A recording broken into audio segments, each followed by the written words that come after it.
అందరికీ నమస్కారం. మనం ఐశ్వర్యానికి గుర్తుగా ఐశ్వర్యం అంటే అప్పులా ఆస్తులా అని ఆలోచిస్తే భారతదేశంలో మొట్టమొదటి నుంచి కూడా సనాతన ధర్మంలో ఉన్నప్పటి నుంచి కూడా ప్రతి వ్యక్తి కూడా కష్టపడి సంపాదించడం, ఆస్తుల్ని కూడబెట్టుకోవడం జరిగేది. కానీ ఈరోజు పాశ్చాత్య దేశాలు కానీ, యూరప్ కంట్రీస్, అమెరికా అన్ని కంట్రీల్లో కానీ చూసుకుంటే ఒక భారతదేశం తప్ప పూల ఊబిలో కూరుకుపోవడమే ఐశ్వర్యం అనుకుంటారు.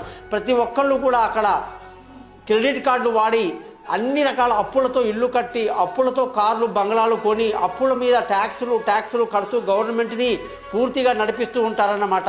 అయితే అక్కడ అప్పులు ఎక్కువగా ఉండి దాన్ని ఐశ్వర్యంగా వాళ్ళు చూపిస్తారు. అయితే ఇండియాలో మాత్రం కేవలం కష్టించి చేసుకున్న వ్యవసాయం కానీ, వృత్తి పనుల వల్ల సంపాదించుకున్న డబ్బునే ఆస్తిగా పరిగణిస్తాం. కాబట్టి మీరందరూ కూడా ఈ క్రెడిట్ కార్డులో, ఈ అప్పుల దాంట్లో, ఈఎంలో పడిపోకుండా ఆస్తుల్ని పెంచుకోండి, అప్పుల్ని తగ్గించుకోండి, ఆరోగ్యాన్ని బాగా చూసుకోండి. నమస్కారం.